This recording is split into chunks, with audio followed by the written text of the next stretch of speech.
Tá, tá gravando.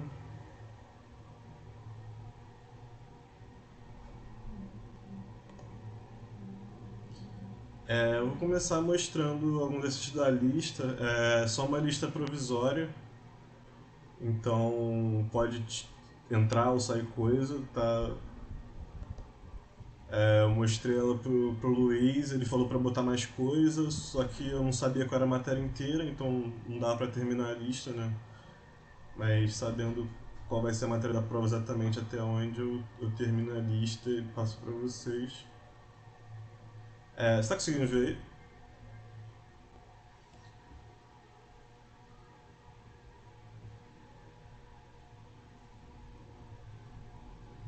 26, né?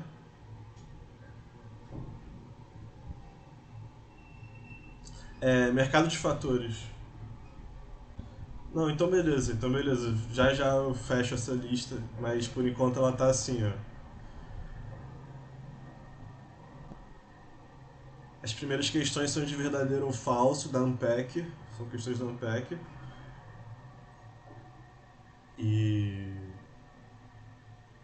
Bom, a primeira é sobre a oferta das firmas, né? Capítulo 22, 23. No curto prazo, dado o nível de produção Q1, a integral da função de custo marginal de 0 a Q1 é igual ao custo variável total para a produção de Q1 unidades. Ele quer saber se isso é verdadeiro, né? Se a integral da função de custo marginal de 0 a Q1 é igual ao custo variável total. Aí você tem que saber no gráfico o que é o custo variável, né? É a representação gráfica dele. Isso está no capítulo 22 ou 23, acho que 22. Aí é 2. Para uma certa quantidade que é produzida, se a elasticidade do custo para com a produção for maior que a unidade, na margem, um aumento da produção reduzirá o custo médio. Você tem que entender bem o que é o custo médio para fazer essa. E tem que justificar o verdadeiro ou o falso. 24.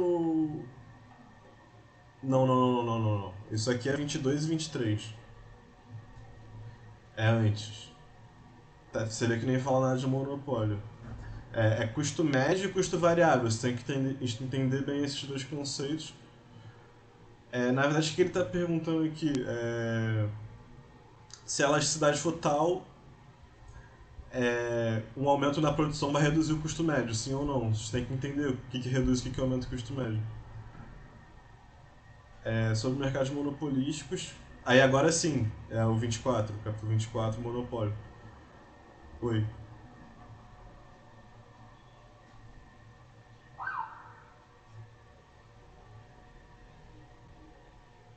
É isso, ó, tá? Sobre a oferta das firmas. Tá.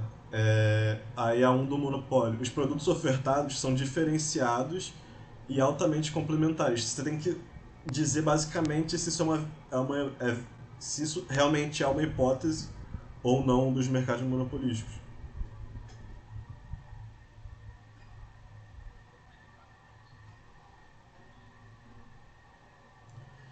Não, vocês não precisam responder nada agora.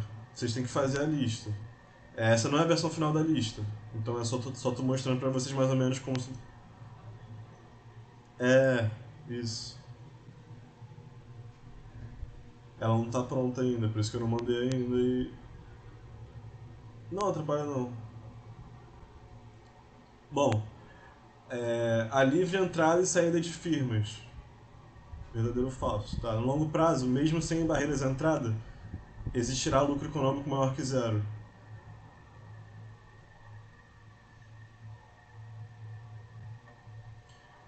Ao contrário dos mercados de competição pura, concorrência perfeita, que a gente viu, o preço de equilíbrio será maior que o custo marginal.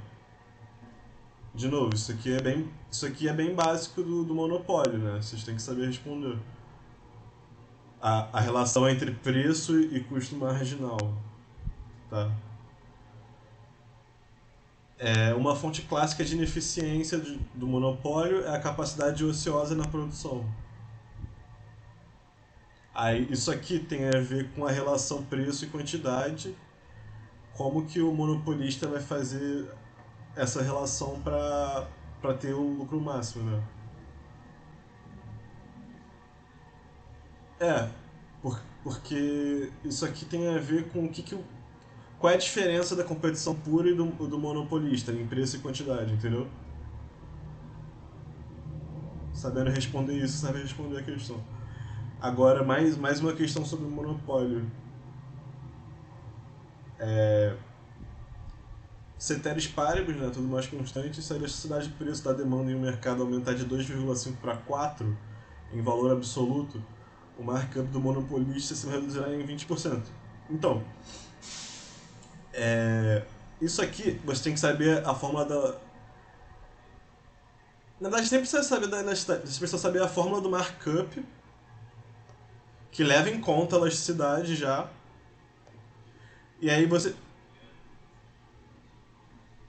E aí você substitui, né, na elasticidade 2,5 e 4 e faz as contas e vê se o markup quanto que o markup do monopolista muda. Se for verdade, verdadeiro.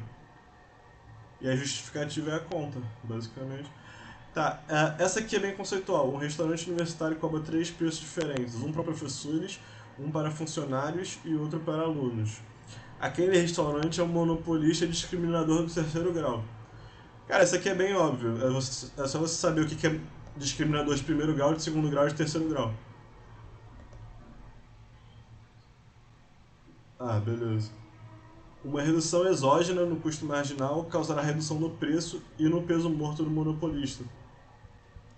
Aí você tem que saber a relação, eu já falei, a relação entre custo marginal e preço.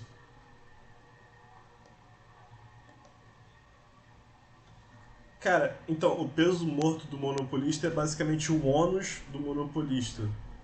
Tem uma parte tem um gráfico que ele dá assim, A, B e C.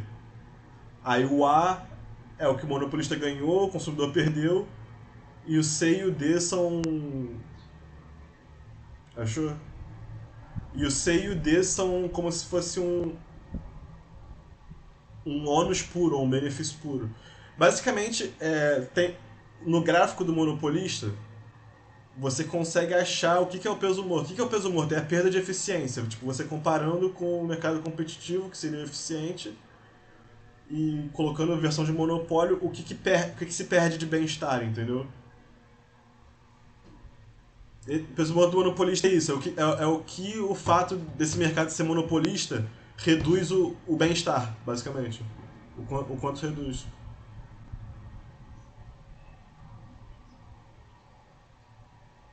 Sim, mais ou menos isso. Mas não é exatamente o que o consumidor perde, é o que a economia inteira perde. Porque se o consumidor perder e o monopolista ganhar, fica no 0 a 0, entendeu? Isso acontece. Isso acontece, um efeito que é contrabalanceado. Você vai dar mais bem-estar para o monopolista, mas você está tirando esse bem-estar do consumidor. Mas tem uma outra perda do mercado, tanto do monopolista quanto do consumidor, que é como se fosse uma perda pura. Que não é contrabalanceada, entendeu? É simplesmente o fato de ser um monopólio está causando aquela perda. Tá, e essa aqui. Mesmo sem conhecer o preço de reserva de cada agente, bom, o preço de reservas deve saber o que é já das micros passadas. O monopolista conseguirá praticar discriminação de preços de primeiro grau se implementar um mecanismo de autoseleção baseado nas características qualitativas do bem. Você tem que entender o que é uma discriminação de primeiro grau e ver se essa discriminação de primeiro grau é compatível com um mecanismo de autoseleção baseado nas características qualitativas do bem. Isso aqui só quer dizer que ele está se baseando nas características do bem para discriminar o preço para os consumidores. Você tem que ver se isso faz sentido.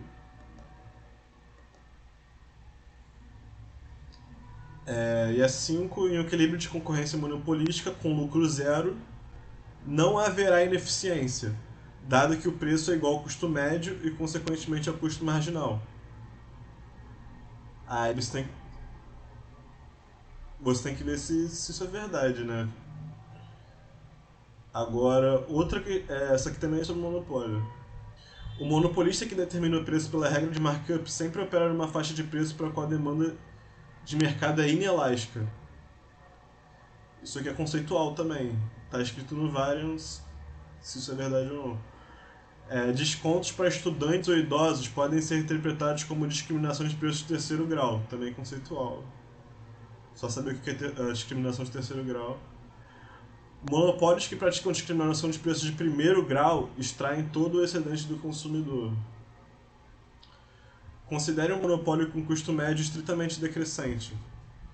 Ao determinar que a firma cobra um preço que custo médio iguale à demanda inversa do mercado, tem que saber o que é a demanda inversa, o regulador pode fazer com que a firma produza uma quantidade intermediária entre a quantidade de monopólio determinada pelo markup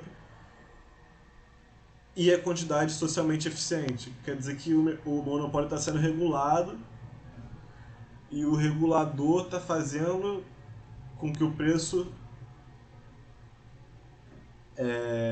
seja tal que vai produzir uma quantidade intermediária entre a quantidade de monopólio, que seria o monopólio operando sem regulação, e a quantidade socialmente eficiente, que seria como se fosse a versão eficiente, né, dos mercados, né, mercados competitivos, não monopolísticos e tal. O monopolista tem custo marginal constante, todos os consumidores são idênticos e tem curva de demanda estritamente decrescente, com efeito renda nulo. Então, uma tarifa bipartida com uma parcela dada pelo custo marginal e outra dada pelo excedente médio dos consumidores no ponto em que o custo marginal iguala a demanda, permite que o monopolista extraia todo o excedente, basicamente todo o excedente do consumidor também. Tem que saber o que é tarifa bipartida, eu acho que eu vou dar isso hoje. Aí, beleza. Essas aqui são questões até que ele já trabalhou na aula. Na aula de terça, se vocês assistiram, já vão saber responder. Se a elasticidade de renda da demanda é maior do que 1, elasticidade de renda da demanda, tá? Não confundir com a elasticidade de preço da demanda. São elasticidades diferentes. Se ela é maior que 1, o setor está estagnado ou em expansão. Dada a curva de demanda tal, acha a receita marginal. Qual será a receita marginal quando Q é igual a 5? Qual será a receita marginal quando Q é igual a 10?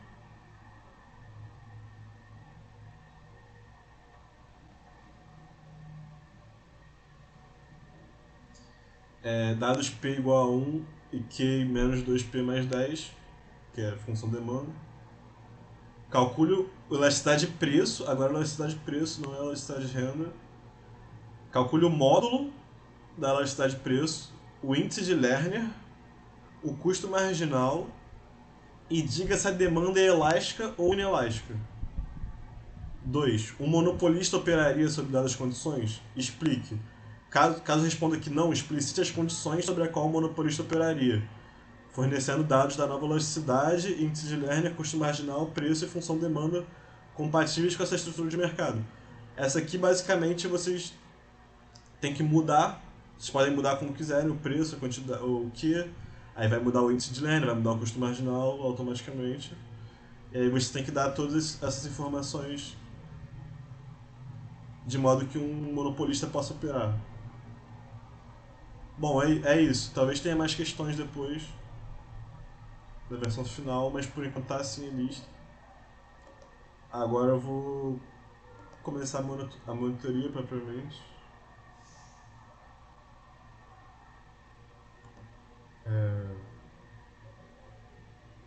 Deixa eu só.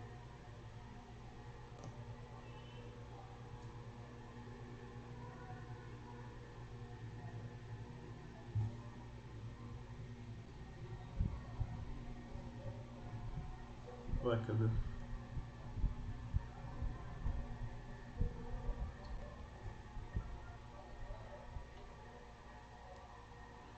Ah, foi agora.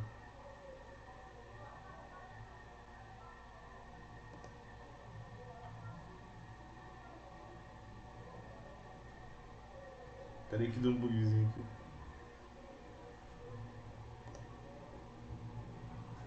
Pronto, vocês estão vendo? Beleza. Ó, eu vou falar sobre exatamente aquilo, né? A gente acabou de ver várias questões sobre isso. É importante saber, né? Porque é bem conceitual, é só você decorar mesmo, assim. A discriminação de preços de primeiro grau significa que o monopolista vende diferentes unidades por diferentes preços. Os preços podem diferir de pessoa para pessoa. Ou seja, é basicamente aquele cara que vende para cada pessoa, ele vende a mesma coisa a um preço diferente. É a discriminação perfeita de preços, porque. Por que é discriminação perfeita? Porque você pode. Você consegue. Se você souber qual é o preço de reserva, que é. O preço de reserva é o preço máximo que aquela pessoa estaria disposta a pagar. Digamos que você sabe qual é o preço máximo que a pessoa está disposta a pagar. Você vai colocar o preço ali. E aí você vai extrair todo o excedente do consumidor. Você extrai perfeitamente todo o excedente dos consumidores. Porque cada consumidor tem um preço de reserva diferente, mas você vai vender para cada um deles ao preço de reserva deles.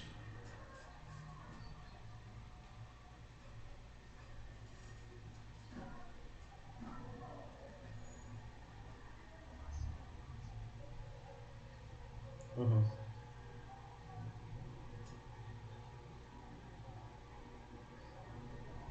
O excedente do consumidor?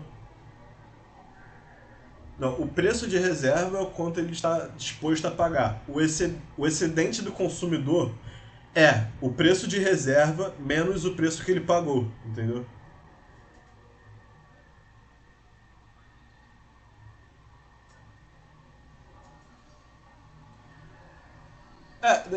Deixa eu tentar explicar. Exatamente. Exatamente, que ele deixou de gastar. É como se, tipo, é só você pensar assim, o quanto eu valorizo, sei lá, um pão. Aí digamos que eu valorizo ele R$ 4. É, o máximo que eu estaria disposto a pagar. Mais que R$ 4 eu acho que ele não vale. Aí ele custa R$ 2. Meu excedente vai ser como se fosse o gráfico. E aí você coloca no preço 2 e no preço 4 e vai dar tipo um retângulo ali, que é o meu excedente. Que é justamente o quanto eu deixei de pagar, basicamente. Mas não é simplesmente tipo 4 menos 2, não é isso. É, é uma medida de bem-estar que vai estar dentro no gráfico ali da minha demanda, da oferta, entendeu? É o ex...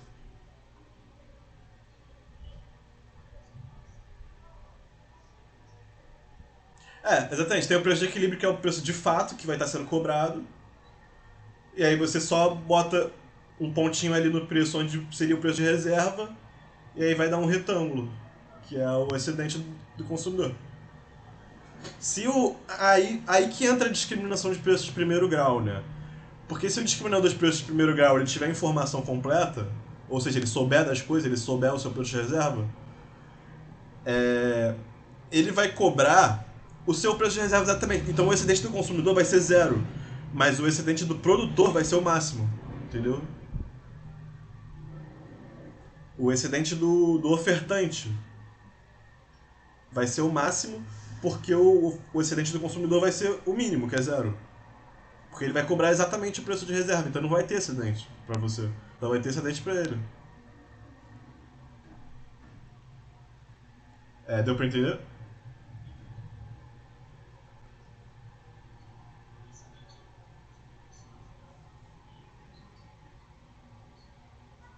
Sim, sim, exato. Aí, discriminação de segundo grau, o monopolista vende diferentes unidades por diferentes preços. Mas cada pessoa que compra a mesma quantidade de bens paga o mesmo preço. O que isso quer dizer? Basicamente aqueles descontos de quantidade. Ah, leve 3 pague 2. Isso é discriminação de segundo grau. Aí beleza. A discriminação de terceiro grau vende a produção para pessoas diferentes por diferentes preços, mas cada unidade vendida a determinada pessoa é vendida pelo mesmo preço.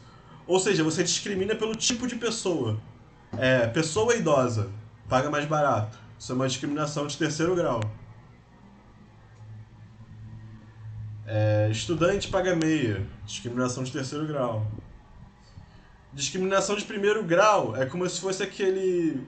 Bom, tem Tem um cara vendendo queijo coalho na praia, e aí ele vê um gringo. E pro gringo ele vai vender muito mais caro, porque ele sabe que o preço de reserva é maior, porque ele sabe que o cara tem mais dinheiro, porque a moeda do cara vale mais. Enfim, basicamente isso. É discriminação de primeiro grau, a de segundo grau é leve 3 pague 2, e a de terceiro grau é desconto para idoso, desconto para estudantes. Deu pra entender. Ó, discriminação de primeiro grau. A soma dos excedentes do produtor e do consumidor é maximizada.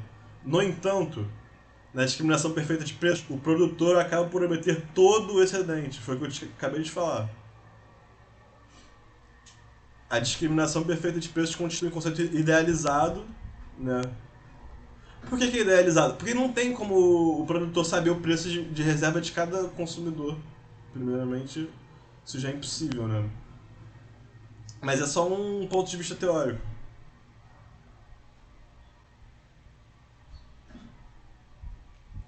Oi?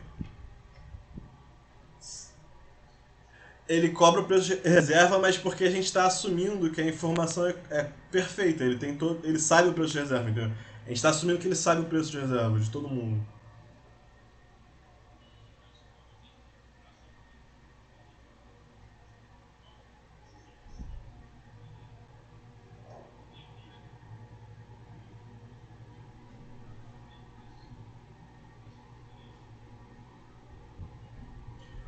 O mesmo produto para a mesma pessoa? Não, é para pessoas diferentes. Foi, sim, foi o exemplo que eu dei agora. O cara que vende queijo coalho na praia. Ele pode vender para cada pessoa um preço. Ele vende pelo preço que ele quiser, cada momento, assim, entendeu? Não, a discriminação de terceiro grau é idoso, estudante, é, qualquer, por exemplo, qualquer, ou por exemplo, cliente paga menos, quem já é cliente paga menos. São discriminações de grupos. Olha só, aqui, ó. Desconto para pessoas idosas, para estudantes. O monopolista vende a produção para pessoas diferentes por diferentes preços. Mas cada unidade para a mesma pessoa é o mesmo preço. Ou seja, não é o desconto de quantidade que vai mudar por quantidade, é o desconto que vai mudar por pessoa mesmo, mas são grupos de pessoas. Qual é a diferença disso para de primeiro grau? Que a de primeiro grau, por exemplo, digamos que você tem uma discriminação de terceiro grau e a discriminação de terceiro grau é para gringo eu vendo mais caro. A discriminação de primeiro grau, ele pode vender para diferentes gringos a diferentes preços também, entendeu? Ele não fica fechado num grupo. A discriminação de primeiro grau é pessoa por pessoa, entendeu? É consumidor por consumidor, um de cada vez.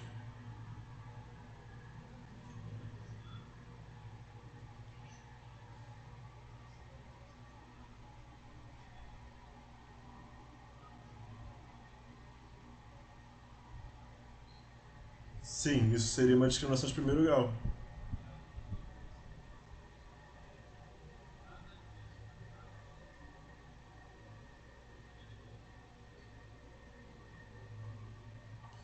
Não, não, olha só, se você estiver vendendo para cada pessoa separadamente, primeiro grau, você tá vendendo de pessoa para pessoa. Aí você leva em conta o preço de reserva de cada pessoa.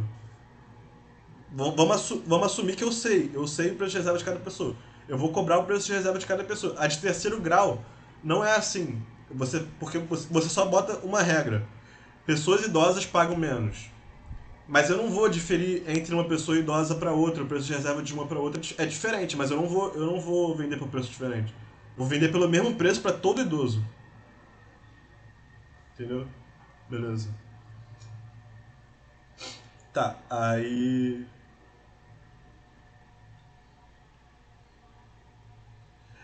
Esse mecanismo alcança a eficiência de Pareto. A eficiência de Pareto quer dizer que Não tem como você melhorar a situação de ninguém sem piorar de outra pessoa para compensar. Não tem como, tipo, tirar mais bem-estar daí, basicamente. Só que a questão aí é que todo bem-estar vai pro produtor, basicamente.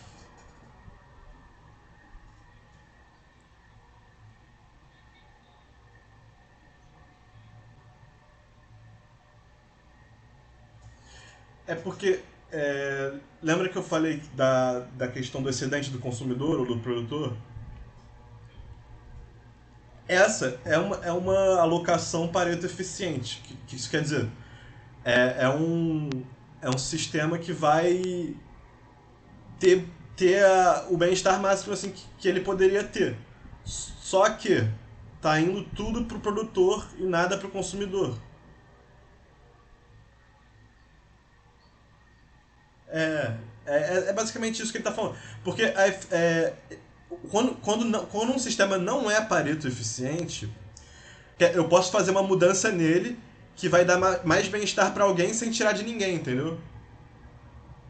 Já nesse sistema, se eu tirar bem-estar do produtor, se eu der mais bem-estar para o consumidor, o produtor vai estar perdendo, entendeu? Então ele já é Pareto eficiente, não tem como fazer uma mudança, entendeu? Para melhorar. Basicamente isso.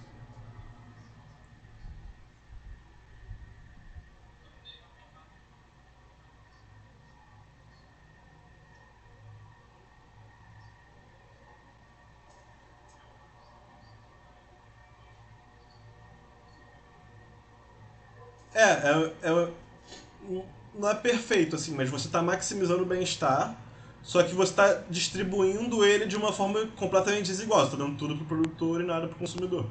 Só que a gente não faz essa avaliação tipo, ética, assim, moral, tipo, quem tem que ganhar, o produtor ou o consumidor? A gente só está dizendo que tá se ganhando o máximo, entendeu? Mas não importa quem está ganhando. E ser Pareto eficiente é justamente não ter como mudar esse sistema para dar mais bem-estar. Porque se você estiver aumentando. Se for aumentar o bem-estar de um lado, você vai estar diminuindo de outro. E um sistema não Pareto eficiente seria um em que eu poderia aumentar o bem-estar. Sem diminuir ninguém, sem prejudicar ninguém. É Pareto eficiente, do primeiro grau é. Não, do primeiro grau, com informação completa, você cobrando o preço de reserva de cada um, é Pareto eficiente.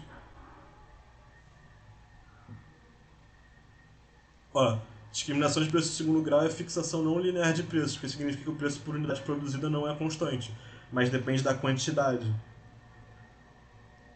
É... Bom, tem várias indústrias que fazem isso. Outras indústrias costumam dar desconto para compra de menos quantidade. É só você pensar em atacado e varejo, né? Um é mais barato que o outro porque um tem mais quantidade que o outro. Isso é uma forma de discriminação de segundo grau. Discriminação de segundo grau é a que a gente mais vê, porque ela faz mais sentido econômico, né? Você abaixa um pouco o preço, mas você vende mais, você vende bem mais. Então faz sentido, por isso que as empresas fazem. Agora vamos lá. A discriminação de preço de terceiro grau é a modalidade mais comum de discriminação de preço. Descontos para estudantes no cinema, desconto para pessoa idosa na farmácia. Como o monopolista encontrará os preços ótimos a serem cobrados em cada mercado?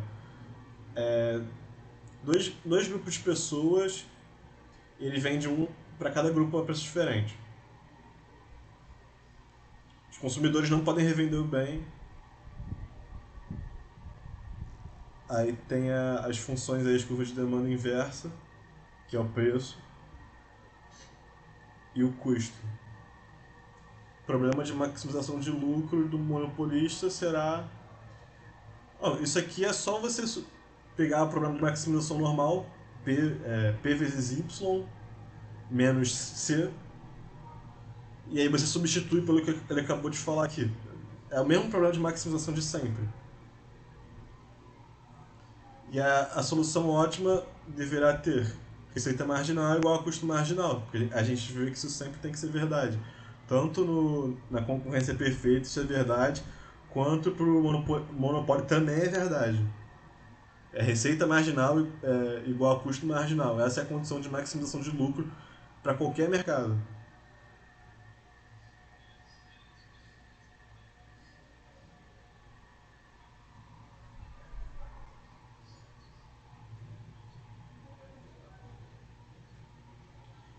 Oi, pode repetir?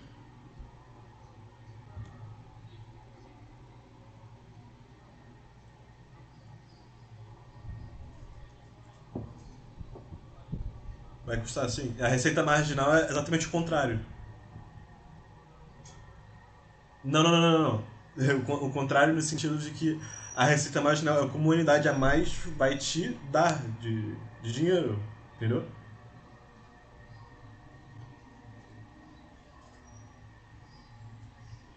Acho que até por isso a receita marginal igual ao custo marginal é igual ao preço no mercado competitivo.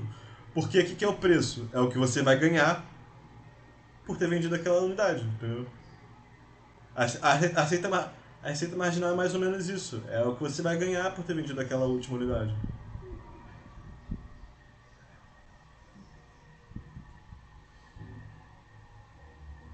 É... Não, não, não. A receita marginal é. É, é como se fosse um lucro a mais, mas não é o lucro total. Porque é marginal, é uma parada marginal. É o que a última unidade vai te dar de receita. É melhor você pensar em termos de receita e não de lucro. Porque o lucro diminui o custo e a receita não. Tá entendendo? O lucro é o quê? Receita menos custo. A receita é simplesmente receita, você não está tirando custo. Ela é diferente do lucro.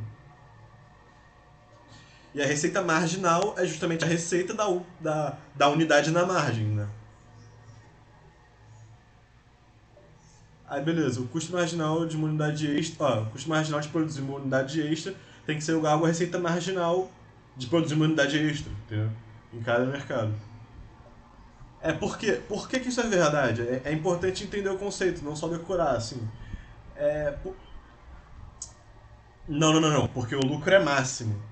Você vai ver que no monopólio o lucro pode ser não zero, ele pode ter lucro, tá? No monopólio.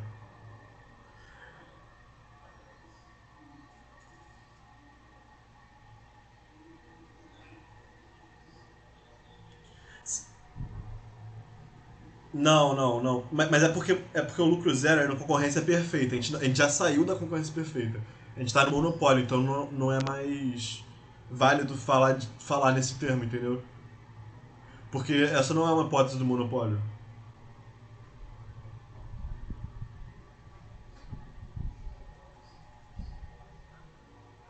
Pô, é, sim. Mas se ele for menor que zero, no geral a empresa vai deixar de produzir. Entendeu? Ela vai sair. É, a não ser que o governo subsidie ela, que é uma coisa que a gente vai ver também. Mas. Então, como eu estava falando, a receita marginal tem que ser igual ao custo marginal na condição de maximização de lucro. Por quê?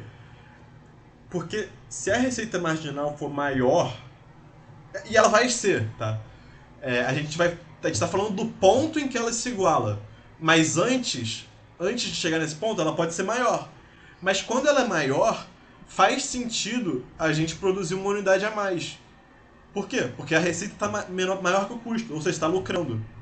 E se o lucro é máximo, a gente tem que aproveitar todo o lucro, né? A gente tem que aproveitar cada oportunidade de lucro na margem até exaurir. Quando na margem tiver no zero a zero, receita marginal igual a custo marginal, aí realmente a gente sabe que chegou no lucro máximo, entendeu?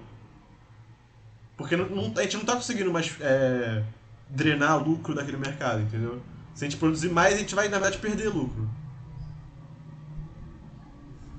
Entendeu? Beleza. Aí aqui são dois mercados, basicamente. É a mesma coisa como se fosse um mercado só que eles somam os dois mercados. O custo marginal é o mesmo em cada mercado, a receita marginal tem que ser a mesma em cada mercado também. Um bem deve proporcionar o mesmo aumento de receita, seja no mercado um ou no mercado 2. Aí a gente usa a fórmula de elasticidade. É o markup do monopolista, tá? Não, não, não, não, não. O que eu tô mostrando agora é markup. É esse um menos um sobre. Porque na verdade você vai passar isso pro outro lado, que vai dividir sobre custo marginal. Ou seja, preço é igual a custo marginal sobre markup do monopolista.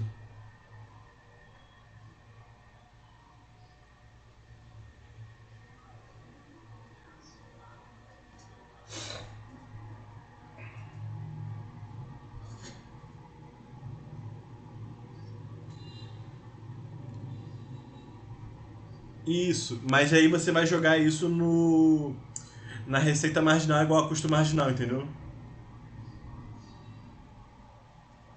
Entendeu? Isso é do monopólio, isso é. Tô recapitulando, isso é do capítulo do monopólio, tá? Não é do capítulo da. Por isso que ele já jogou aqui direto, porque ele já ensinou. Eu tô no comportamento do monopolista, mas ele ensina isso no monopólio. É o markup do monopolista. É, bom, eu vou te explicar ele aqui resumidamente, tá? A gente sabe que receita marginal é igual a custo marginal. Mas a gente também sabe do capítulo 15, eu acho, de micro um, que preço vezes essa fórmula é igual a receita marginal. Por isso que substitui. Entendeu? Aqui continua sendo custo marginal e o lado que era receita marginal virou preço vezes esses colchetes. É igual a receita marginal, é igual a custo marginal. Isso vem da fórmula da receita, quer dizer, isso vem da fórmula da receita de acordo com a elasticidade, que acho que está no capítulo 15.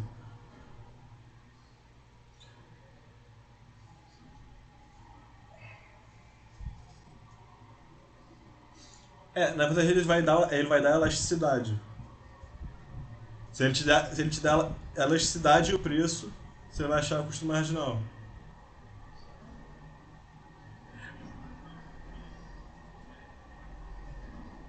Sim, a receita marginal é igual a custo marginal, que é igual a P vezes um menos um sobre elasticidade. Entendeu? Módulo, na verdade, módulo da elasticidade, tem que ver bem, é o módulo. É porque provavelmente vai dar negativo, entendeu? E aí você vai ter que transformar em negativo, mas já tem um menos ali, tá vendo? Na fórmula. Tá, agora.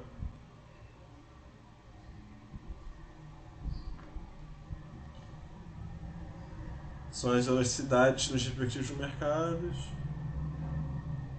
Se P1 é maior que P2, deveremos ter um markup é maior que outro.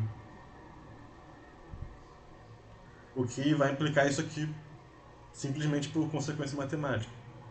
O que significa que a elasticidade do 2 do mercado 2 é maior que a elasticidade do mercado 1. Cada mercado tem a sua própria elasticidade, tá? Um mercado vai ter mais elasticidade que o outro, normal. Eu acho que isso aqui é a elasticidade de preço da demanda, tá? Tem vários tipos de elasticidade, mas a elasticidade de preço da demanda. Aqui está falando que a elasticidade de 2 vai ser maior que a de um. Assim, o mercado com o preço mais alto precisa ter a menor elasticidade da demanda. Você consegue entender por quê?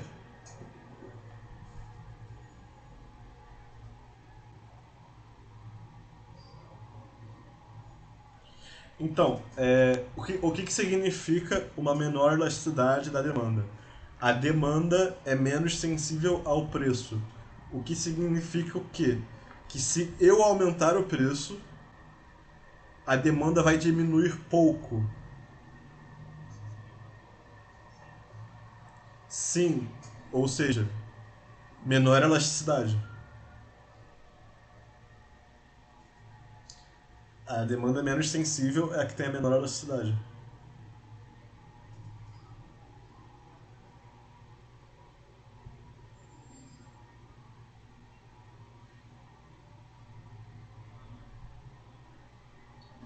Pouco, tem que variar pouco.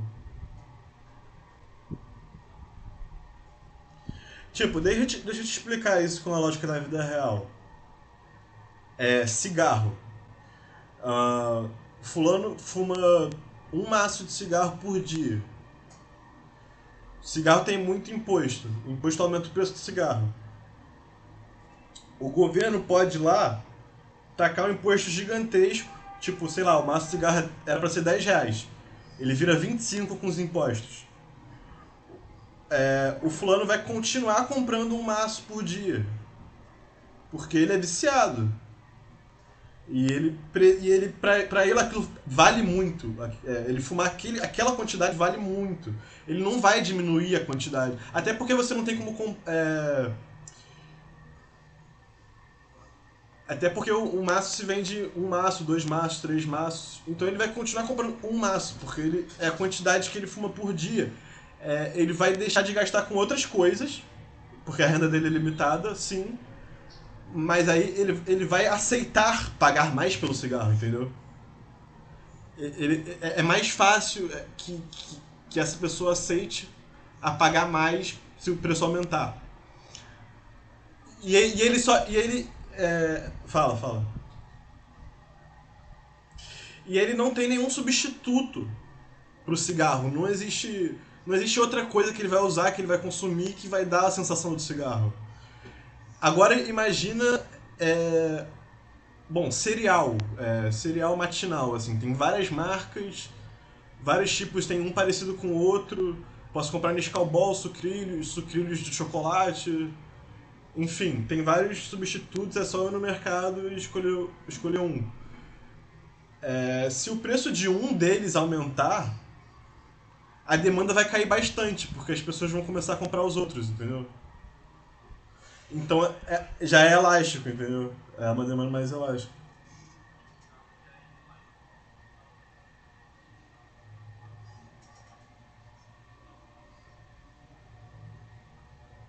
Sim, sim, é mais inelástico.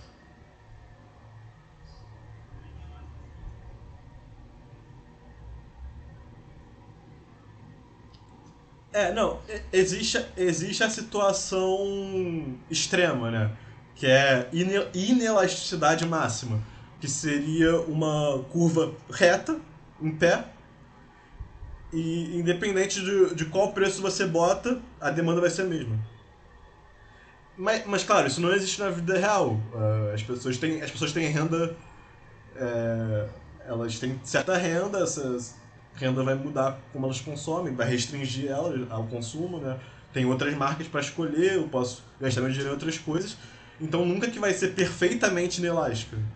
Mas é só um caso extremo pra gente ver a lógica, tá?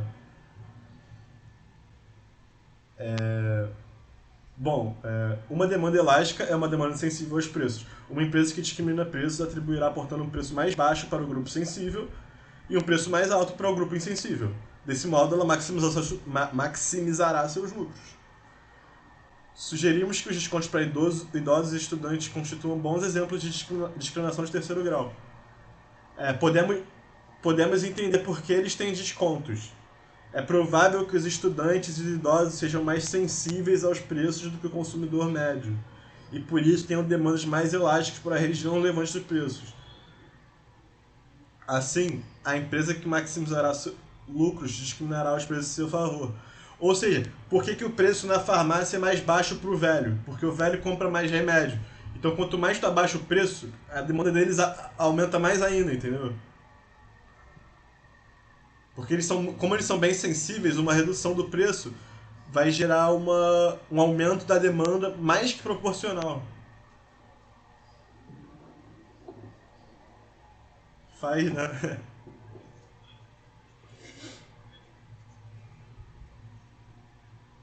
Uhum.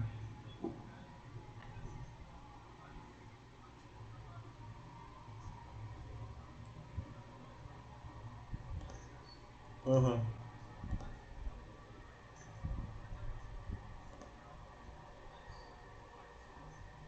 Sim.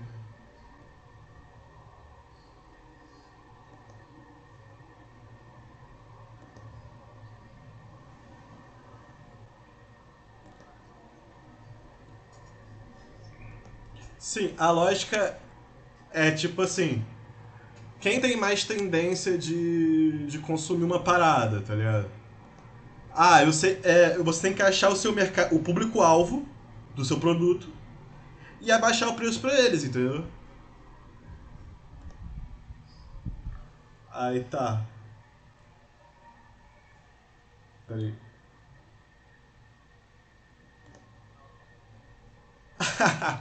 Sou aluno, pô. Não, de boa. Não, mas eu acho que eu acho que eu nem tô gravando o seu áudio. Eu acho que não tá. Eu acho que tô gravando só o meu áudio. Pode falar. É... Competição mono... Onde eu tava? Onde eu tava? Aqui. É... Bom, é provável que os estudantes idosos sejam mais sensíveis aos preços do que o consumidor médio, por isso tem uma demanda mais elásticas. Assim, tá. A empresa que maximiza lucros discriminará os preços em seu favor. Que é a discriminação de qual grau? Não, essa discriminação aqui é de qual grau? Isso. Isso. A vin... É terceiro grau. Vinculação de produtos. A vinculação pode ser motivada pela economia de custos. Vinculação de produtos é o que a gente chama no Brasil de venda casada, tá ligado? Não tá ligado, não? É quando pra eu te vender uma coisa, tu tem que comprar outra junto, entendeu? Vinculação. Ó, em geral é mais barato vender diversos artigos juntos do que vender cada um separado. Pode ainda ser motivado pela complementaridade entre os bens. Os programas de computador vendidos em pacotes interagem com mais eficiência do que ocorre com uma reunião de programas separados. Pacote Office, sei lá. Normalmente tu compra tudo junto. Tu compra o Excel junto com o PowerPoint, junto com o Word. Porque normalmente quem quer um quer os outros. Não significa que todo mundo quer, tá? Todos, tá? Não significa, mas é uma boa vender junto, porque a pessoa que quer um, ela fala, por que não o outro também? Aí ela compra. Ela compra tudo. Venda casada. É tipo. Não tô conseguindo pensar um exemplo aqui assim, mas.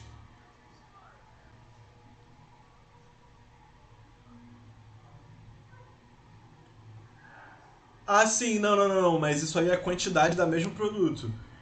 É diferente, tem que ser produtos diferentes, tipo assim. É, digamos. Bom, eu vou fazer um exemplo que eu acho que não existe.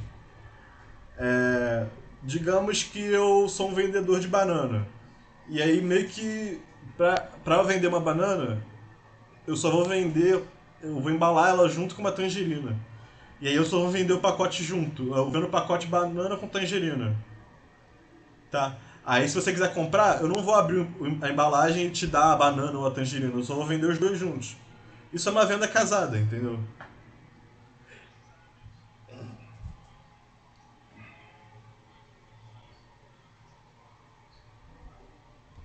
Sim, é isso que ele tá falando. É isso que ele tá falando, incentivar a comprar, ó. É, é, vamos ver, peraí. A gente vai chegar lá, calma aí. Imagina o problema de fixação de preços com que se defronta os proprietários de um parque de diversões. Eles podem estabelecer um preço. Peraí.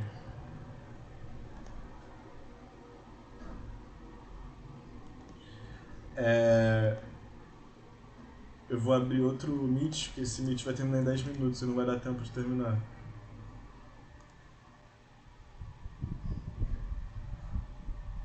Não, geralmente eu dou 1 hora, mas se tiver que passar um pouquinho pra eu terminar o slide, tudo bem.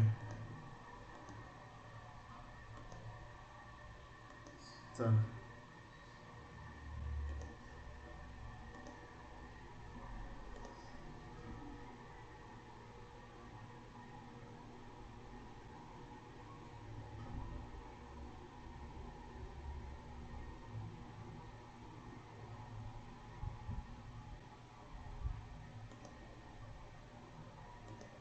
Beleza.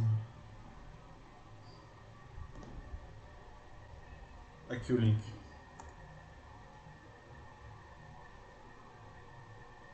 Beleza. Vou fechar aqui.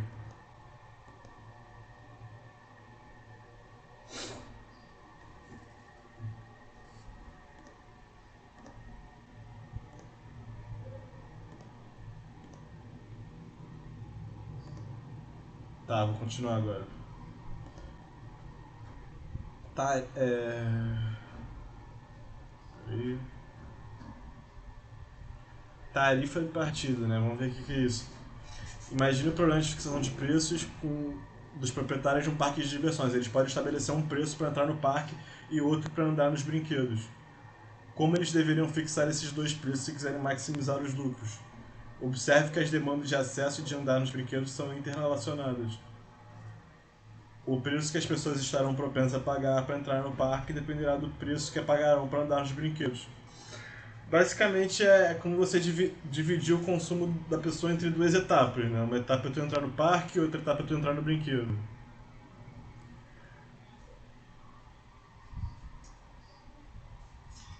Não, a gente vai ver se é melhor ou pior.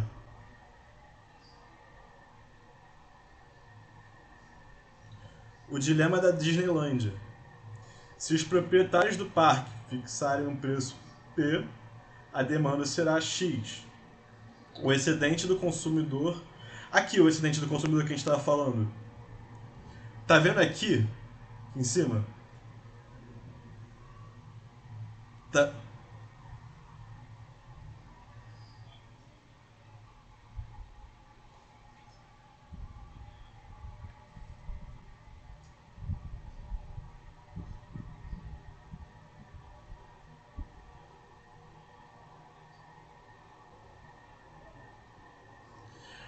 Mas isso é mais complicado. Eu acho que nem vai se cobrar algo do tipo, não, cara. Tipo, o excedente do consumidor é sempre um retângulo, um quadrado, um negócio fácil de medir, sabe? Nunca. É, bom, pode ter exercício que tem que usar integral, mas geralmente geralmente quase não se usa integral nessa micro 2, mas é possível que tenha sim algum exercício de integral. Mas excedente de consumidor é bem simples. Tu usa fórmulas de quadrado, triângulo, tá? Não precisa chegar a usar integral. Enfim, o que a gente estava falando? Ó, esse aqui seria tipo o preço de reserva do mercado.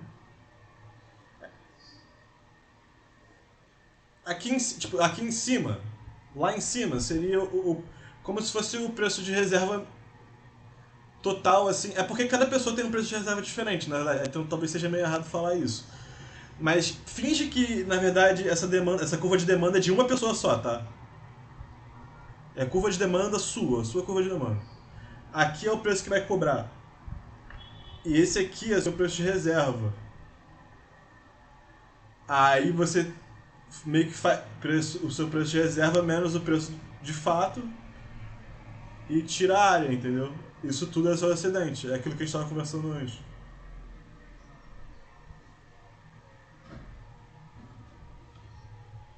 De perder. Deixou de gastar. Exatamente. Essa área é o que o consumidor deixou de gastar e. Mas, mas na verdade, isso seria no caso de um consumidor só, tá? Esse excedente do consumidor que está aí, na verdade, são milhares de consumidores, meio que cada um somando um excedentezinho de um e dá isso tudo, entendeu? É um agregado.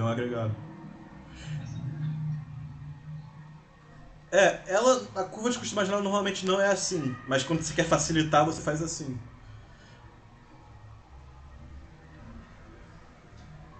Esse custo marginal é perfeitamente elástico, inclusive.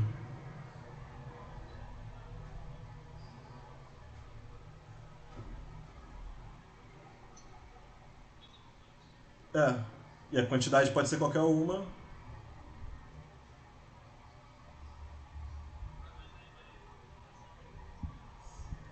Porque.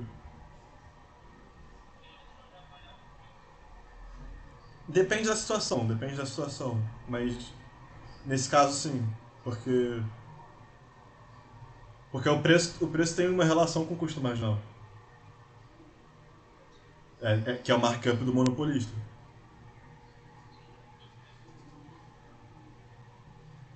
Que é o custo marginal sobre um menos um sobre módulo da elasticidade. Esse é o markup. O markup do monopolista é o que multiplica pelo custo marginal. Ou seja, um sobre um menos um sobre módulo da elasticidade. Que vezes o custo marginal vai dar preço. É isso aqui, ó. Vou voltar lá. É isso aqui, ó. Joga. Quando você joga esse colchete pro outro lado, sim, vai dividir. Custo marginal dividido por isso é igual ao preço. O markup do monopolista é 1 sobre isso, porque é o que vai multiplicar com o custo marginal, entendeu?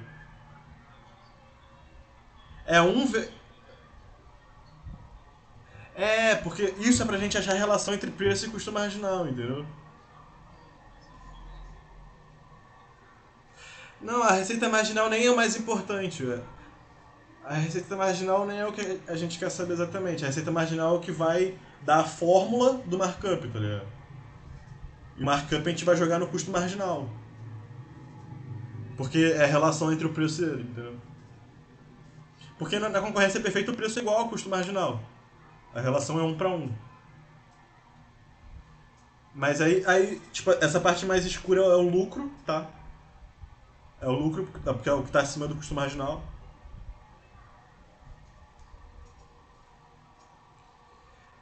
A propensão a pagar pelas voltas é o excedente do consumidor.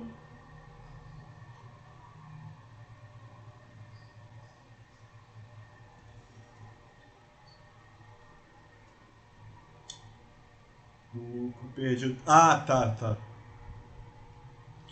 Não, então, esse lucro perdido é basicamente. É como se fosse o ônus, o peso morto desse monopólio. Quer dizer, não. É, tá falando da Disneylândia, não sei se ele ainda tá falando de monopólio ou não, mas isso aqui basicamente é. É porque, tipo assim, se ele pudesse discriminar o preço, ele ia conseguir esse lucro aqui. Porque ele ia poder vender a preços menores para quem pagaria menos, mas ele ia vender para todo mundo. É basicamente o que ele perde pelo preço estar aqui, entendeu?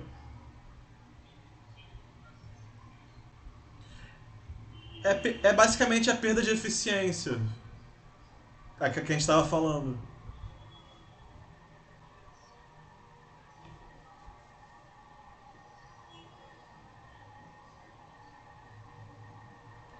É esse ponto aqui que você está falando. Sim. Esse seria preço igual a custo marginal. Sim, sim. Não teria.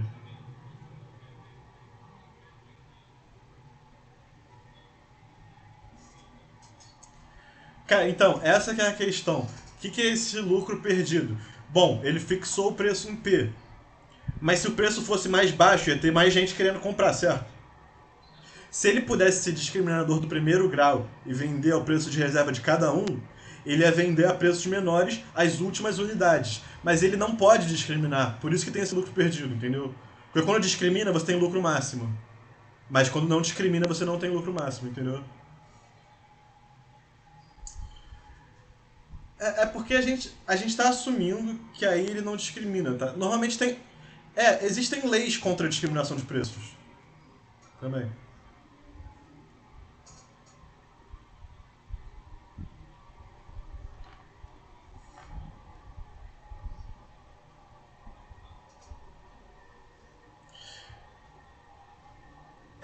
Mas isso aí você já tá falando como se fosse um sistema em etapas. O que a gente tá falando aqui é como se fosse uma coisa simultânea, tá ligado? Tudo acontece no mesmo tempo.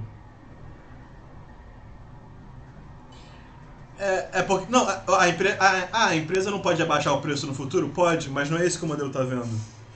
Ela venderia ao mesmo tempo para todos os consumidores, só que ela poderia discriminar. Se ela pudesse discriminar, ela ia ter o lucro perdido para ela, entendeu? E todos os consumidores iam ter o produto. Do jeito que tá, nem todos os consumidores têm o produto porque eles não querem pagar mais caro. E ela também não vende para eles pelo preço mais baixo.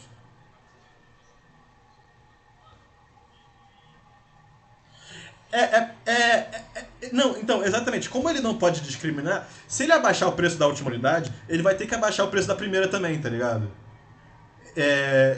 Como ele não pode discriminar, ele não pode, tipo assim, vende pra você a 10, vende pra você a 9, vende pra você a 8, vende pra você a 7. Ele teria que fazer isso. Mas como ele não pode fazer isso, se ele for vender pro último a 7, ele vai ter que vender a 7, a 7, a 7, entendeu?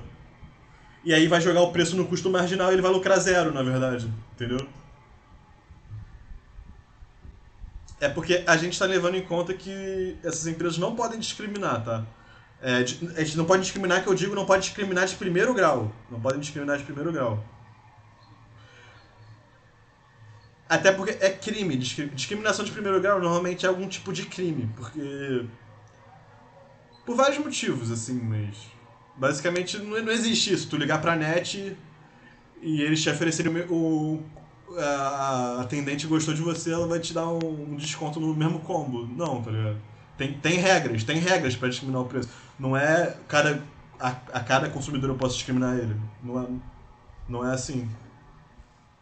Só o comércio informal faz isso, tanto que tu vê.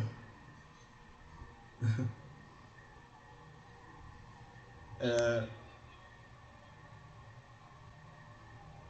é, peraí, é porque a gente vai chegar lá, calma. A propensão total a pagar por X voltas no parque, é medida pelo excedente do consumidor, que é quanto ele pagaria no máximo. Assim, o máximo que os proprietários podem cobrar de entrada é a área chamada de excedente do consumidor. A gente acabou de discutir isso. Os lucros totais do monopolista compreendem essa área, mais os lucros provenientes do passeio. Preço menos custo marginal, vezes X. Que é basicamente o lucro, né? Dá pra entender por quê, né? Porque. É, o custo marginal seria como se fosse o lucro zero. Aí você bota o preço maior, menos o custo marginal, vezes a quantidade que. É.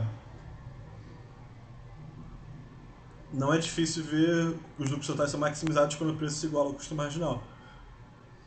É, isso é porque. Peraí. Infelizmente que esse preço proporcionará a maior soma dos excedentes, o do consumidor mais o produtor.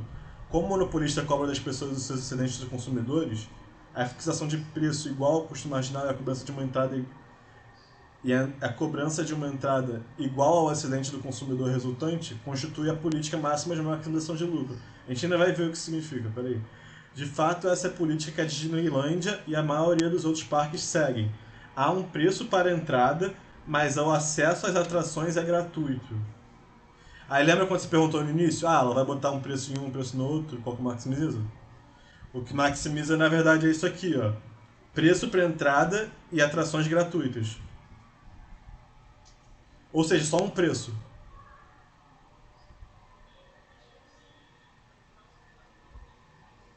Então, ele pode fazer isso, mas a maximização de lucro nesse modelo vai acontecer quando ele não faz isso, quando ele cobra um preço só. Mas esse preço só já leva em conta o que seria o outro preço também, tá? É como se fosse meio que uma soma dos dois preços, mas é um preço só.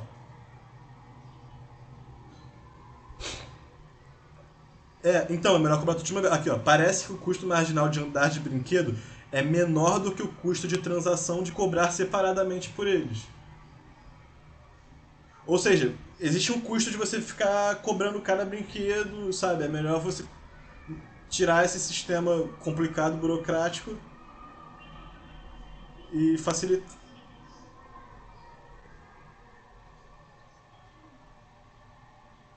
Sim. Por isso que é mais eficiente, essa é a lógica. Diferenciação de produto. Cada empresa tenta diferenciar seu produto das demais. Quanto mais bem sucedida for a empresa nessa tarefa, maior poder de monopólio ela terá. Isto é, menos elástica será a curva de demanda por aquele produto. Ou seja, quanto maior poder de monopólio você tem, é porque a demanda é menos elástica, tá? Se a demanda, tanto que na concorrência perfeita, a demanda é perfeitamente elástica. Por quê? Porque não existe poder de monopólio. Quando não existe poder de monopólio, a demanda é perfeitamente elástica. Quando existe poder de monopólio, aí começa a ficar inelástica.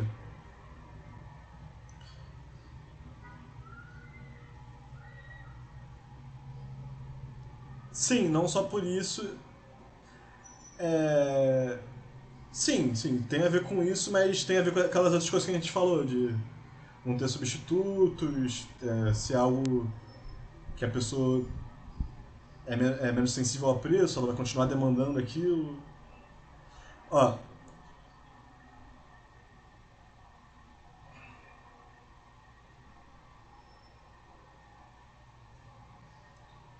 é,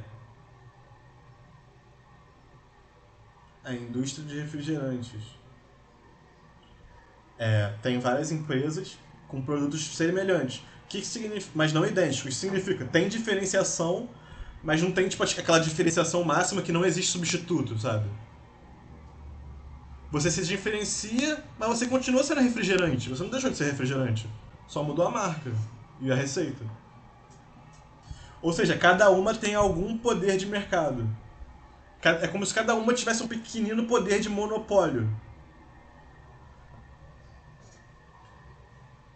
Porque como tem alguma diferenciação, existe alguma inelasticidade. Tipo assim, eu prefiro Guaraná Quat ao Guaraná Antártica ou Fanta Guaraná, sei lá. Essa minha preferência forte faz a minha demanda ser mais inelástica também. Porque se eu prefiro uma, eu vou aceitar até que ela seja mais cara que a outra, entendeu? Entendeu? Então as empresas mais preferidas, elas podem cobrar preços mais altos. Essa é a lógica. E isso, a gente vê isso na realidade. Mesmo que tenha coisas super preferidas, super baratas, a questão não é essa. A questão é que a empresa que tem uma boa fatia do mercado e sabe que aquela fatia do mercado vai continuar, ela pode aumentar o preço e a fatia do mercado vai diminuir muito pouco, vai valer a pena, sabe?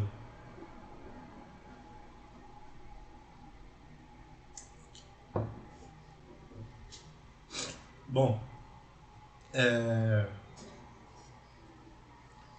a estrutura de mercado que a gente acabou de falar é uma competição monopolística. O que é competição monopolística? É o que está entre o modelo de monopólio e o modelo de concorrência perfeita. A gente viu concorrência perfeita, que é um extremo, depois a gente viu monopólio, que é outro extremo, e agora a gente está vendo competição monopolística.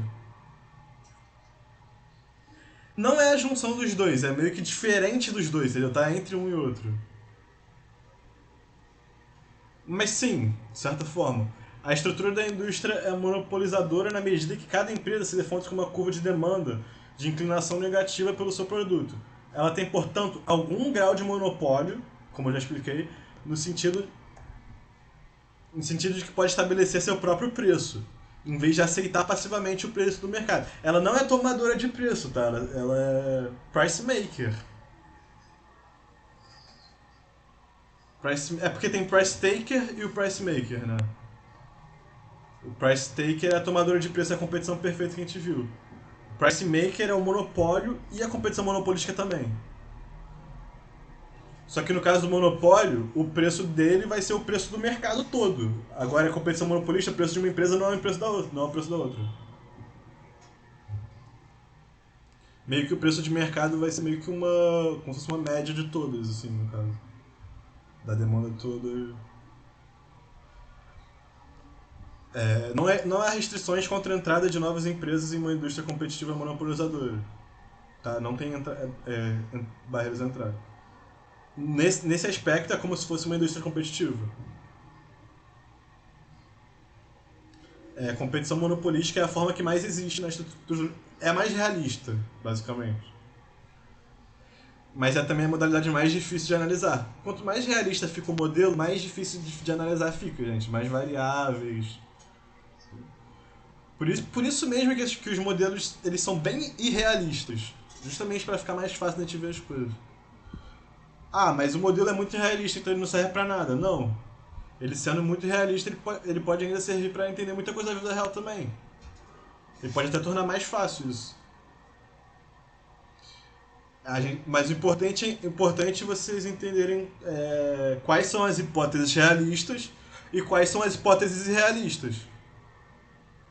Porque aí depois a gente pode pegar o mesmo modelo e afrouxar alguma hipótese para deixá-la mais realista, por exemplo.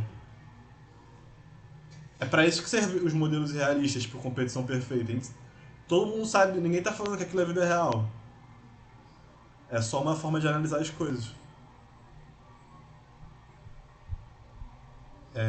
Competição monopolística indica que a forma de competir utilizada é a criação de situação de quase monopólio em virtude da introdução de produtos diferenciados na percepção dos consumidores. Por quê? Porque na competição perfeita os bens são homogêneos. Ou seja, todas as empresas vendem a mesma coisa, basicamente. Claro, como eu falei, isso é irrealista, mas ajuda a gente a enxergar várias coisas. A conquista dessa percepção diferenciada dos consumidores faz-se permanente através de vários mecanismos, como pesquisa e desenvolvimento, né, P&D, novos usos para produtos antigos, associações de marcas, imagens de produtos, localização privilegiada, ou seja, ganhos de logística e tal, criação de reputação institucional. Criação de reputação institucional é que as marcas mais fazem, né? Ah, eu sou essa marca, meu produto é bom.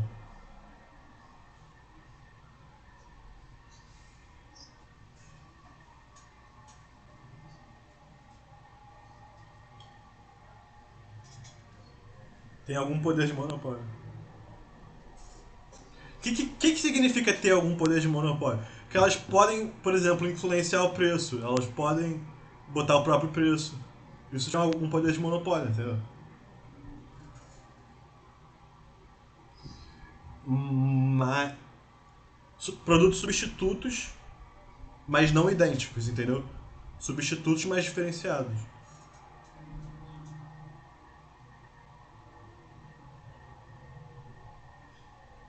Competição perfeita. Competição perfeita, qual é uma das hipóteses? Produtos homogêneos. O que é produtos homogêneos? Quer dizer que a Coca-Cola, a Pepsi, a Ambev, todas as marcas de bebida vendem a mesma bebida. Exatamente com a mesma receita. Vai só mudar, tipo assim, a embalagem que ninguém liga. Ou seja, se os consumidores não ligam para a diferença de produto e outro, é como se ele fosse homogêneo, entendeu?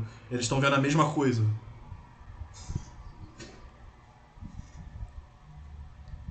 Cada empresa mede uma combinação de preço e quantidade sobre a curva de demanda. Cada empresa maximiza os lucros, dada a curva de demanda. A entrada forçou os lucros de cada empresa para zero. Isso é uma hipótese, né? Que é uma hipótese igual à da competição perfeita. Vai entrar empresas no mercado até ter, tipo assim, muitas e muitas e muitas empresas de refrigerante até o lucro ir para zero. Que é o lucro puro, não é o lucro contábil. Esses fatos indicam uma relação geométrica particular entre a curva de demanda e a curva de custo médio. A curva de demanda e a curva de custo médio têm que ser tangentes. Olha só, custo médio, demanda. O preço vai ser na tangência. Num equilíbrio de competição monopolística com o lucro zero, a demanda e o custo médio são tangentes.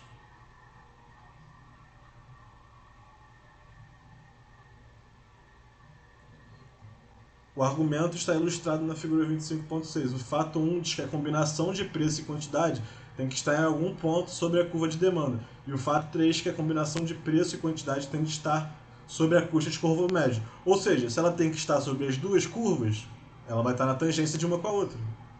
Né? Faz sentido. A posição de operação da empresa num ponto que esteja em ambas as curvas. Poderia a curva de demanda cruzar a curva de custo médio? Não.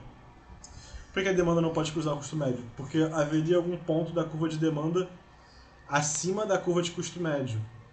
Mas isso seria um ponto de lucros positivos. E a gente viu que o lucro tem que ser zero. Outra forma de verificar é o que aconteceria se a empresa cobrasse qualquer preço que não fosse de equilíbrio. A qualquer outro preço, a empresa perderia dinheiro, enquanto no preço de equilíbrio ela obteria lucro zero. Ou seja, ou ela sai do mercado porque ela está perdendo dinheiro, ou ela fica no mercado com lucro zero.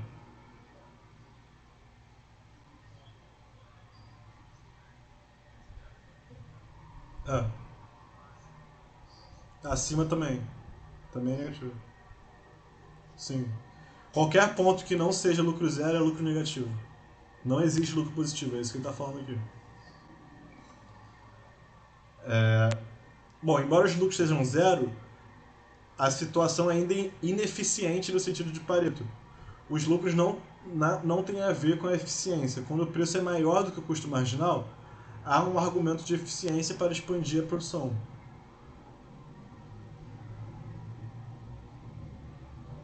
as empresas vão operar à esquerda do nível de produção onde o custo médio é minimizado.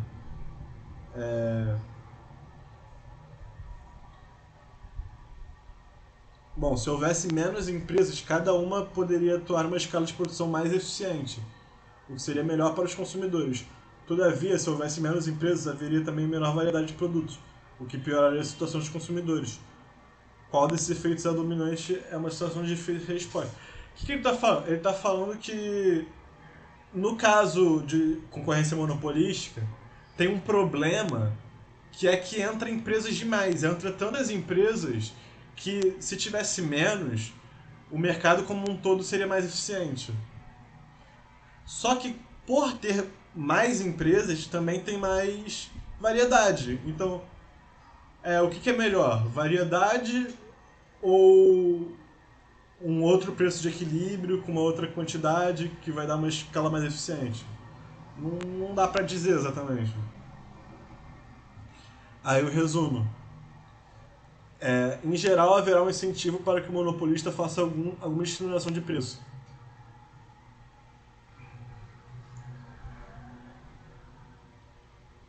Não, monopólio natural é no capítulo de monopólio. Eu estou no capítulo de comportamento monopolista. É... Não, mas isso vai, tudo que vale para o monopolista vai valer para o monopolista natural, praticamente.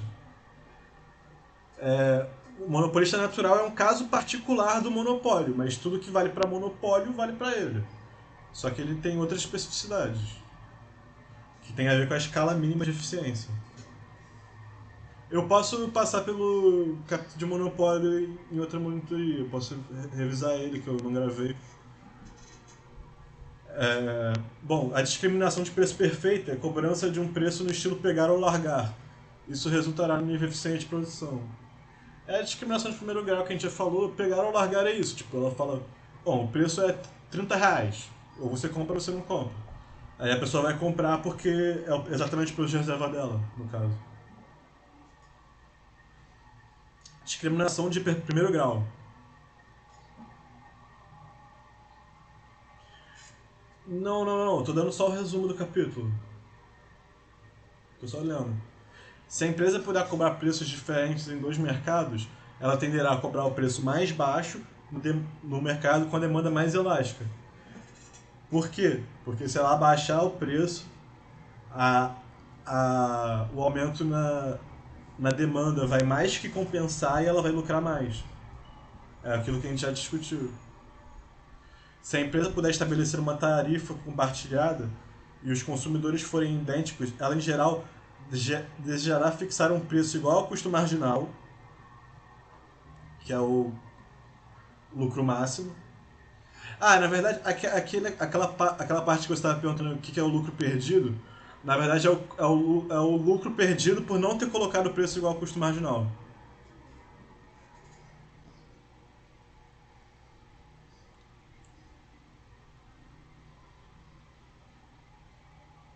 É ineficiente. É ineficiente de Pareto, ela poderia simplesmente botar um preço melhor. Bom, e se tiver uma tarifa compartilhada, tipo dois produtos, você vendendo os dois um junto com o outro, é melhor cobrar o preço igual ao custo marginal total em um produto e no outro cobrar zero. Questão do parque de diversões. A estrutura industrial conhecida como competição monopolística tem diferenciação de produtos, todas as empresas têm um certo grau de monopólio, mas a entrada também é livre, o que leva os lucros para zero. A competição monopolística pode geralmente resultar em uma diferenciação de produtos muito grande ou muito pequena. Quer dizer que os produtos podem ser muito diferentes uns do outro sei lá, pra mim Coca-Cola e Pepsi são muito parecidos, mas pode ter, sei lá, pra mim Mac e Microsoft e Apple vendem produtos, mesmo tipo de produto, mas tem uma diferença muito grande, assim. Muito maior do que entre beber Coca-Cola e Pepsi, assim, pelo menos na minha opinião. É basicamente isso que ele tá falando. Aí tem os exercícios aqui. É, proporcionará, proporcionará um monopólio por conta própria um nível de produção eficiente no sentido do Pareto? O que você acha?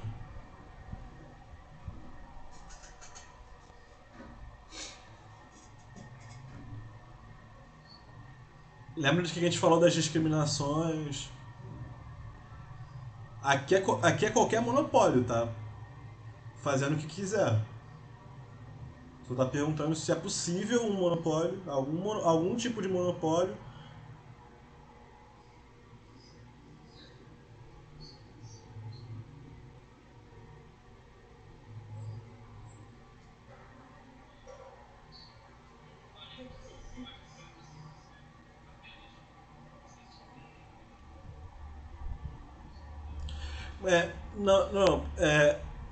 Você tirando de alguém outra pessoa ganhando não é Pareto, tá? É exatamente o que não é Pareto. Se for eficiente no sentido de Pareto, isso que você acabou de falar não vai acontecer. Essa é a definição de eficiência de Pareto.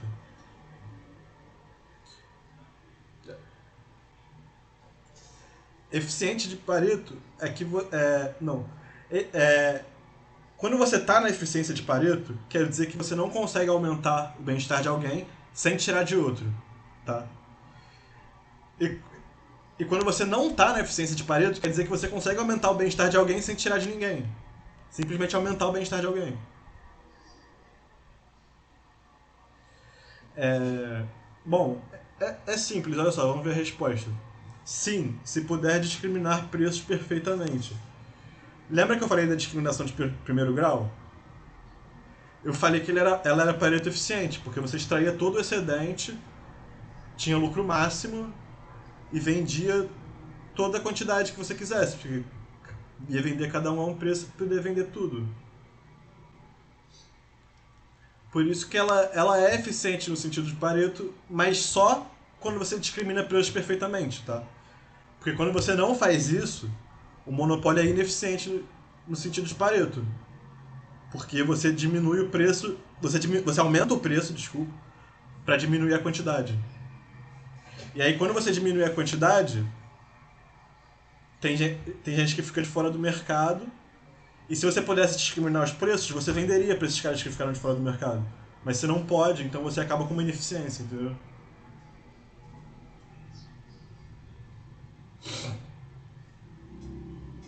Cara, então, a parada de Pareto é tipo assim, tem um modelo, esse é o resultado do modelo. Se você puder pegar e, sei lá, mudar o preço, mudar alguma coisa, e puder fazer alguém ganhar bem-estar sem ninguém perder, então a situação não é Pareto eficiente, porque você está aumentando a eficiência dela fazendo a mudança, entendeu? Ela é Pareto eficiente quando não tem nenhuma mudança que você possa fazer que aumente o bem-estar, sem prejudicar ninguém.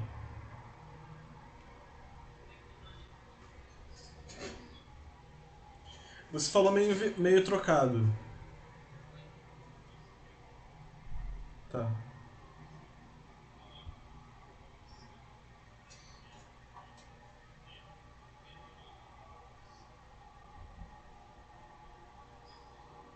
Não, não, não. É isso que eu tô falando. Isso não é Pareto eficiente. Essa é a situação que não. É porque você tá falando assim, Pareto, mas é melhor você falar.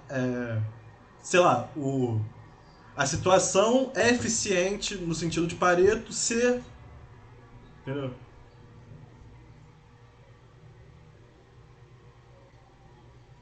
Não, não, não, não. Ele é. Não, não, é o contrário. Ele é eficiente quando isso acontece. Quando pra melhorar alguém você tem que piorar alguém. É o contrário, cara. Porque tipo assim. Deixa eu tentar explicar isso de uma outra forma. Bom, eu tenho um modelo aqui e todo mundo tá com seu excedente. Ele é eficiente no sentido de Pareto, porque se eu for tentar mudar qualquer coisa, eu vou acabar prejudicando alguém. Mesmo que eu melhore alguém, eu vou prejudicar alguém. Então, então ele já é eficiente no sentido de Pareto, ele já está no ponto certo. Agora, ele não é eficiente no sentido de Pareto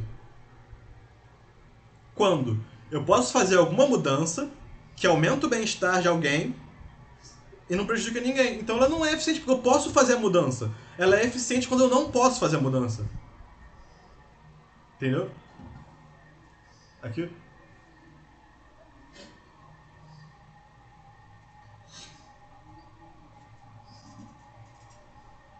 Deixa eu tentar explicar na prática. Por que a resposta é sim pro primeiro grau? Porque o produtor está extraindo todo o excedente, então já tem uma eficiência aí. Ele está conseguindo extrair todo o excedente. Agora, vamos tentar melhorar essa situação. Ele já está extraindo todo o excedente, então não tem como melhorar ele. Impossível. Vamos tentar melhorar o consumidor. Como é que melhora o consumidor? Abaixa o preço. Abaixou o preço, prejudicou o produtor. Ou seja, não pode fazer. Não pode prejudicar ninguém, entendeu? Pra sair do Pareto. Entendeu? Tá. Naquele do custo marginal, que o preço é acima do custo marginal, tu consegue ver que se o preço fosse o custo marginal, tem aquela perda, e se você na verdade produzisse no preço igual ao custo marginal, os dois iam sair ganhando mais. Entendeu? O consumidor e o produtor têm mais excedente no preço igual ao custo marginal. Não é tipo você melhorou um e piorou o outro, você melhorou os dois. Não, é eficiente de Pareto. Você melhorou os dois sem prejudicar ninguém. Você saiu da não eficiência de Pareto para eficiência de Pareto, entendeu? O preço acima do custo marginal não é eficiente de Pareto. O preço igual ao custo marginal é eficiente de Pareto. Tá. A Disneyland oferece um desconto para quem reside no sul da Califórnia. Que tipo de discriminação de preço é esse? Quais as implicações dele com relação à elasticidade da demanda das atrações da Disney por parte dos habitantes do sul da Califórnia? Essa acho que tu sabe responder.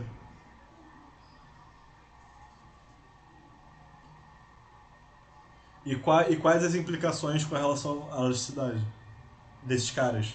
Desses caras do sul da Califórnia?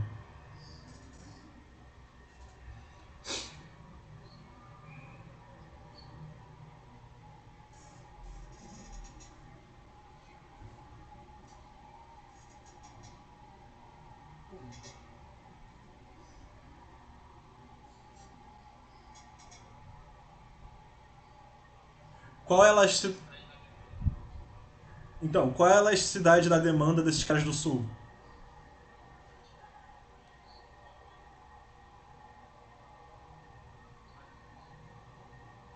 Sim, isso sempre acontece. Não, isso sempre acontece. Mas qual é a sensibilidade? Sensibilidade é elasticidade. Então,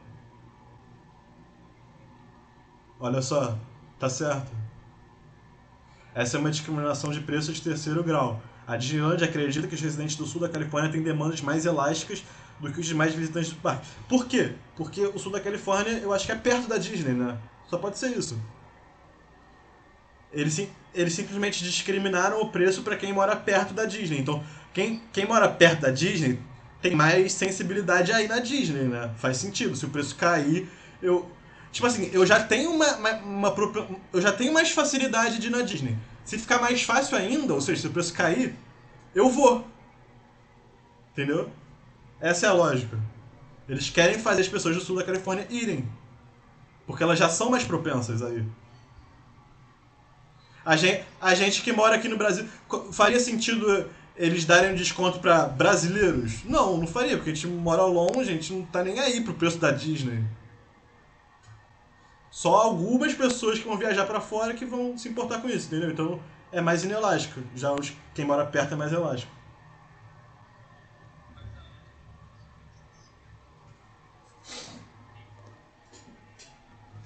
Aham.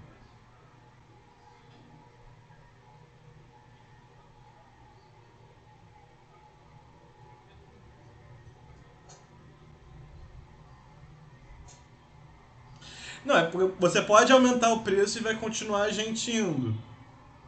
Mas como eles são mais sensíveis, eles também vão deixar mais de ir, se eles forem mais sensíveis de fato. Se você aumentar o preço, você vai diminuir a demanda de uma forma que não é legal, entendeu? Não vai aumentar o lucro, se eles forem mais sensíveis.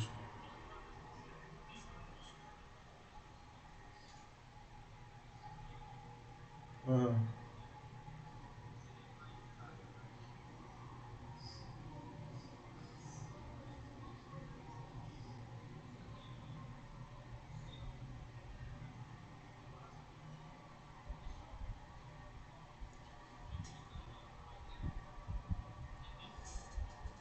Aham. Tem uma lógica, cara, mas pensa assim: a renda dos caras que moram perto é limitada.